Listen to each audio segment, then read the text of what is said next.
శ్రీ మహాగణాధిపతయే నమః. శ్రీమాత్రే నమః. మాచిరాజ్ భక్తి ప్రేక్షకులందరికీ నమస్కారం. నవగ్రహాలలో బుధుడు ఏప్రిల్ 30వ తేదీ ఉదయం 6:55 మీనరాశిలో నుంచి మేషరాశిలోకి ప్రవేశిస్తున్నాడు. అంటే బుధుడి మేష సంక్రమణం జరుగుతోంది. ఇలా మేషరాశిలోకి ప్రవేశించిన బుధుడు మళ్ళీ మే 15వ తేదీ అర్ధరాత్రి 12:34 వృషభ రాశిలోకి ప్రవేశిస్తాడు. అంటే ఏప్రిల్ 30వ తేదీ నుంచి మే 14వ తేదీ వరకు బుధుడు మేషరాశిలో ఉంటాడు. బుధుడి మేష సంక్రమణం 12 రాశుల మీద ఎలాంటి ప్రభావాన్ని కలిగింపజేస్తుందో, ఏ రాశులకి బుధుడి మేష సంక్రమణం విశేషంగా యోగిస్తుందో, అనుకూల ఫలితాలు ఇస్తుందో, ఏ రాశులకి బుధుడి మేష సంక్రమణం వ్యతిరేక ఫలితాలు ఇస్తుందో, బుధుడు మేషరాశిలోకి ప్రవేశించటం అనేది 12 రాశుల వారికి ఎటువంటి ప్రభావాన్ని కలిగింపజేస్తుందో, అనుకూల ఫలితాలు రెట్టింపు చేసుకోవటానికి, వ్యతిరేక ఫలితాలు తగ్గింపజేసుకోవటానికి బుధుడికి సంబంధించిన ఎలాంటి శక్తివంతమైన సులభమైన పరిహారాలు పాటించాలో ఈ వీడియోలో మనం తెలుసుకుందాం. తదుపరి మీనరాశి. మీనరాశి వాళ్ళకి బుధుడి మేష సంక్రమణం వల్ల ఏర్పడే ఫలితాలను పరిశీలించినట్లయితే ఏప్రిల్ 30వ తేదీ బుధుడు మేషరాశిలోకి ప్రవేశించగానే మీనరాశి వాళ్ళకి ఈ బుధుడి మేష సంక్రమణం ద్వితీయ స్థానంలో, 2వ స్థానంలో ప్రారంభమవుతుంది. ఎందుకంటే మీనరాశి నుంచి చూసుకున్నప్పుడు మీనం మేషం, బుధుడి సంచారంలో మార్పు జరిగిన మేషరాశి 2వ రాశి అవుతుంది. దీన్ని ద్వితీయ స్థానం అంటారు. జ్యోతిష శాస్త్ర గోచార గ్రంథాల ప్రకారం జన్మరాశి నుంచి లెక్కబెట్టినప్పుడు వచ్చే 2వ రాశిలో బుధుడు ఉంటే అలాంటి బుధుడి సంచారం విశేషమైన శుభ ఫలితాలను కలిగింపజేస్తుంది. అంటే ఏప్రిల్ 30వ తేదీ నుంచి మే 14వ తేదీ వరకు మీనరాశి వాళ్ళకి 2వ స్థానంలో ఉన్న బుధుడు విశేషమైన శుభ ఫలితాలను కలిగింపజేస్తాడు. అంటే బుధుడి మేష సంక్రమణం అనేది అద్భుతమైన యోగాన్ని మీనరాశి వాళ్లకు కలిగింపజేస్తుంది. ఏ విషయాల్లో బుధుడు మీనరాశి వాళ్ళకు అదృష్టం ఇస్తాడు, ఆ అదృష్టం రెట్టింపు కావాలంటే మీనరాశి వాళ్ళు ఎలాంటి శక్తివంతమైన పరిహారాలు చేసుకోవాలి, ఈ విషయాన్ని పరిశీలిస్తే మీనరాశి వాళ్ళకి 2వ స్థానంలో ఉన్న బుధుడు అద్భుతమైన కార్యసిద్ధిని కలిగింపజేస్తాడు. అంటే ఏప్రిల్ 30 నుంచి మే 14 వరకు ఏ పని మీనరాశి వాళ్ళు ప్రారంభించినా సరే ఆ పనిని అవలీలగా నల్లేరు మీద నడకలాగా ఆటంకాలు లేకుండా పూర్తి చేయగలుగుతారు. అలాగే మంచి పట్టుదల పెరిగేలాగా చేస్తాడు. కష్టసాధ్యమైన పని మీనరాశి వాళ్ళకి ఇచ్చినా సరే ఆ కష్టసాధ్యమైన పనిని అవలీలగా ఎలాంటి విఘ్నాలు లేకుండా ఒక ప్రణాళిక ప్రకారం మీనరాశి వాళ్ళు పూర్తి చేయగలుగుతారు. అంటే ప్రతి పనికి కూడా ఒక ప్రణాళిక చేసుకుంటారు, ఒక స్కెచ్ వేసుకుంటారు. అది ఎంత కష్టసాధ్యమైన పని అయినా సరే మీనరాశి వాళ్ళు అవలీలగా ఆ ప్రణాళిక ప్రకారం, ఆ స్కెచ్ ప్రకారం పనిని దిగ్విజయంగా పూర్తి చేసి అందరి ప్రశంసలు పొందగలుగుతారు. ఉద్యోగ రంగంలో కానీ, వ్యాపార రంగంలో కానీ, విద్యా రంగంలో కానీ తిరుగులేని విధంగా మీనరాశి వాళ్ళు ఏప్రిల్ 30 నుంచి మే 14 మధ్యలో బుధుడి మేష సంక్రమణం వల్ల అద్భుతమైన విజయాలు పొందగలుగుతారు. అలాగే సత్సాంగత్యం ఏర్పడుతుంది. అంటే ఈ సమయంలో మీనరాశి వాళ్ళకు కొత్త వ్యక్తులతో పరిచయాలు పెరుగుతాయి.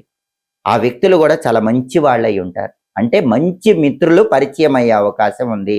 వాళ్ళతో మంచి మంచి విషయాల గురించి చర్చలు చేస్తారు, మంచి నడవడిక అలవాటు చేసుకుంటారు. ఇంతకు ముందు మీనరాశి వాళ్ళకి వాళ్ళ ప్రవర్తనలో కానీ వాళ్ళ నడవడికలో కానీ ఏమైనా తేడాలున్నా అవన్నీ కూడా తొలగిపోతాయి. ఏప్రిల్ 30 నుంచి మే 14 మధ్యలో బ్రహ్మాండమైన మంచి నడవడిక, క్రమశిక్షణతో కూడిన జీవన విధానం అనేది ప్రారంభం అయిపోతుంది.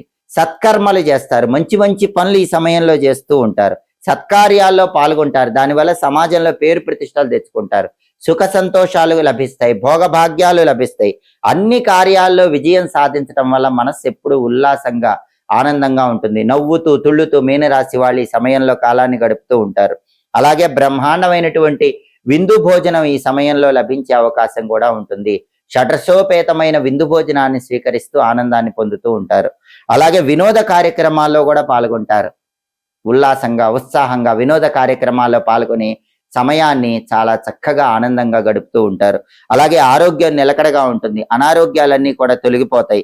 ఏ కార్యక్రమాల్లో ఎవ్వరితో వ్యతిరేకత ఉండదు. మీనరాశి వాళ్ళకి ఏప్రిల్ 30 నుంచి మే 14 మధ్యలో వాళ్ళకి 2వ స్థానంలో ఉన్న బుధుడు ఏం చేస్తాడంటే వాళ్ళు ఏం మాట్లాడినా అందరూ కూడా దాన్ని పాజిటివ్ గానే తీసుకుంటారు. అందువల్ల మీనరాశి వాళ్ళు ఏ పని చేసినా, ఏం మాట్లాడినా అందరూ పాజిటివ్గా తీసుకోవటం వల్ల అందరితో అనుకూలత ఉంటుంది, ఎవ్వరితో వ్యతిరేకత ఉండదు. బంధుమిత్రుల్లో కూడా మీనరాశి వాళ్ళంటే గౌరవం పెరుగుతుంది. ఈ సమయంలో మీనరాశి వాళ్ళు చేసే సత్కర్మల వల్ల, మంచి స్నేహాల వల్ల, నడవడిక వల్ల బంధువులు, మిత్రులు అందరూ కూడా మీనరాశి వాళ్ళని బాగా గౌరవిస్తూ ఉంటారు. కాబట్టి ఏప్రిల్ 30 నుంచి మే 14వ తేదీ వరకు 2వ స్థానంలో ఉన్న బుధుడి వల్ల ఒక్కసారిగా మీనరాశి వాళ్ళ జీవితం అద్భుతంగా మారిపోతుంది. వాళ్ళకి మంచి పేరు ప్రతిష్టలు వస్తాయి, ఆనందంగా కాలాన్ని గడుపుతారు, ప్రతి పనిని దిగ్విజయంగా పూర్తి చేసి అందరిలో మంచి పేరు తెచ్చుకోగలుగుతారు. ఈ శుభ ఫలితాలు ఇంకా రెట్టింపు కావాలంటే మీనరాశి వాళ్ళు బుధుడికి సంబంధించిన శక్తివంతమైన పరిహారాలు చేసుకోవాలి.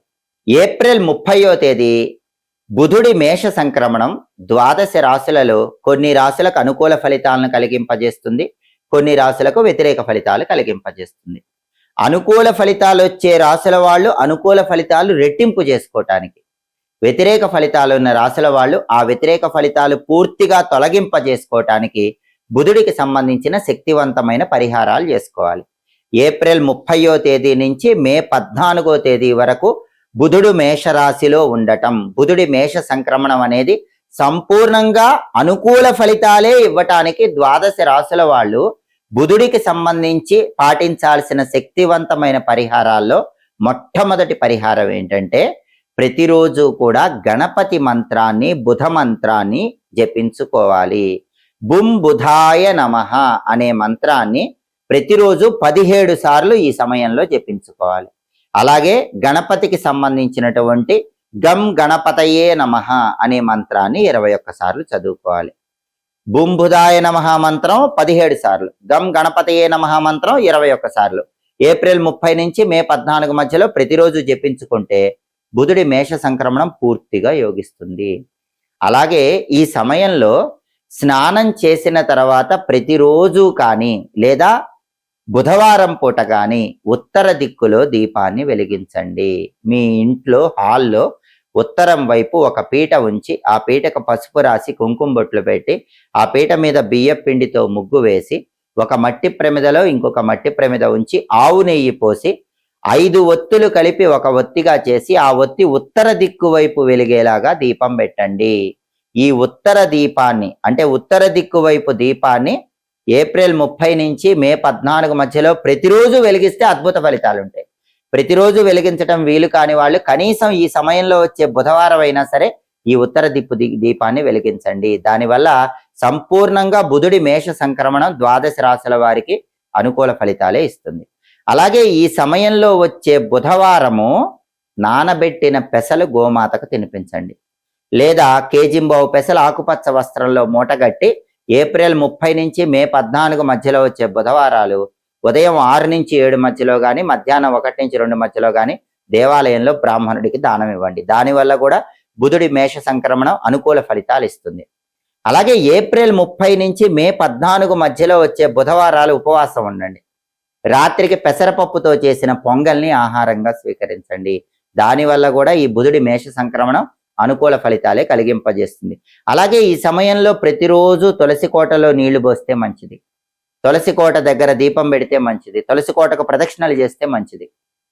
ప్రతిరోజు చేయలేకపోయినా ఏప్రిల్ 30 నుంచి మే 14 మధ్యలో వచ్చే బుధవారం అయినా సరే ఖచ్చితంగా తులసి కోట దగ్గర దీపం పెట్టి ఓం బృందావన్యై నమః అని జపిస్తూ తులసి కోట చుట్టూ ప్రదక్షిణలు చేయటం, అలాగే తులసి మాతకు నమస్కారం చేసుకోవటం ద్వారా బుధుడి మేష సంక్రమణం సంపూర్ణమైన శుభ ఫలితాలను కలిగింపజేస్తుంది.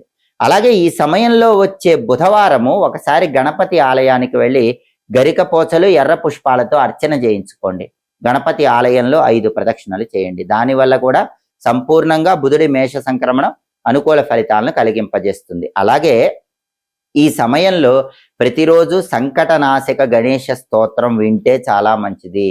గణపతినే ఎందుకు పూజించాలి, గణపతి ఆలయానికి ఎందుకు వెళ్ళాలి, గణపతి మంత్రం ఎందుకు చదువుకోవాలంటే బుధుడికి అధిష్టాన దైవం గణపతి. అందుకే ఈ సమయంలో ప్రతిరోజు కానీ లేదా బుధవారాలు కానీ గణపతిని ఎంత పూజిస్తే అంత అద్భుతంగా ఈ బుధుడి మేష సంక్రమణం అనుకూల ఫలితాలనే కలిగింపజేస్తుంది. అందుకే వీలైతే ఈ సమయంలో ఒక్కసారి బుధవారం వస్తే ఆ బుధవారం గణపతి ఆలయ ప్రాంగణంలో క్రాస్ ఒత్తుల దీపాన్ని వెలిగించండి. ఇది చాలా అద్భుతమైన దీపం, చాలా శక్తివంతమైన పరిహారం. ఏప్రిల్ 30 నుంచి మే 14 మధ్యలో వచ్చే బుధవారాలు గణపతి ఆలయానికి వెళ్ళి ఆ గణపతి ఆలయంలో 2 కొబ్బరి చిప్పలు తీసుకోండి. పూర్తిగా కొబ్బరి తీసివేసినటువంటి 2 ఎండిపోయిన కొబ్బరి చిప్పలు తీసుకొని ఆ 2 ఎండిపోయిన కొబ్బరి చిప్పల్లో కొబ్బరి నూనె పోయండి. ప్రతి కొబ్బరి చిప్పలో కూడా ఇంగ్లీష్ అక్షరం ఎక్స్ అనే ఆకారం వచ్చే విధంగా ఒత్తులు వేయండి. మొదటి కొబ్బరి చిప్పలో ఎక్స్ అనే ఆకారం వచ్చే విధంగా ఒత్తులు వేయాలి. రెండో కొబ్బరి చిప్పలో ఎక్స్ అనే ఆకారం వచ్చే విధంగా ఒత్తులు వేయాలి. ఆ ఒత్తులు కూడా ఎలా వేయాలి? 2 ఒత్తులు కలిపి ఒక ఒత్తి, మళ్ళీ 2 ఒత్తులు కలిపి ఒక ఒత్తి, ఇవి 2 ఎక్స్ అనే ఆకారం రావాలి. మళ్ళీ రెండో చిప్పలో కూడా 2 ఒత్తులు కలిపి ఒక ఒత్తి, మళ్ళీ 2 ఒత్తులు కలిపి ఒక ఒత్తి, ఆ 2 కూడా ఎక్స్ అనే ఆకారం వచ్చే విధంగా ఉండాలి. ఆ 2 కొబ్బరి చిప్పల్లో కొబ్బరి నూనె పోసి గణపతి ఆలయ ప్రాంగణంలో ఈ ఎక్సాకారపు దీపాలు అంటే క్రాస్ ఒత్తుల దీపాలు వెలిగించండి. ఈ క్రాస్ అనేది గణపతి వికట తత్వానికి సంకేతం, వ్యతిరేక తత్వానికి సంకేతం. గణపతి వ్యతిరేక ఫలితాలు ఇవ్వకుండా పూర్తిగా అనుకూల ఫలితాలు ఇమ్మని ప్రార్థించడమే ఈ క్రాస్ ఒత్తుల దీపంలో ఉన్న అంతరార్థం. అలా చేస్తే బుధుడి మేష సంక్రమణం ఎలాంటి వ్యతిరేక ఫలితాలు ఇవ్వదు, పూర్తిగా అనుకూల ఫలితాలే ఇస్తుంది. అలా ఇవ్వటానికి ఈ క్రాస్ ఒత్తుల దీపం, దీన్నే వికట దీపం అనే పేరుతో పిలుస్తారు. వ్యతిరేక ఫలితాలు పోగొట్టే దీపం అనే పేరుతో పిలుస్తారు. ఈ దీపాన్ని వెలిగించుకోండి. బుధుడి మేష సంక్రమణం సంపూర్ణంగా యోగించేలాగా 12 రాశుల వాళ్ళు అద్భుతమైన శుభ ఫలితాలు అందిపుచ్చుకోండి. ఎప్పటికప్పుడు జ్యోతిష శాస్త్రపరంగా గ్రహాల సంచారంలో వచ్చే మార్పుల గురించి తెలుసుకోవాలంటే, దానికి తగినట్లుగా పాటించాల్సిన పరిహారాల గురించి తెలుసుకోవాలంటే మాచిరాజు భక్తి ఛానల్ తప్పకుండా చూడండి. మా వీడియోస్ మీకు నచ్చినట్లయితే మా ఛానల్ లైక్ చేయండి, కామెంట్ చేయండి. మా ఛానల్ వీడియోస్ 10 మంది మిత్రులకు షేర్ చేయండి. మా ఛానల్ సబ్స్క్రైబ్ చేసుకోండి. పక్కనున్న బెల్ సింబల్ నొక్కటం మాత్రం మర్చిపోకండి. సర్వే జనాః సుఖినో భవంతు. స్వస్తి.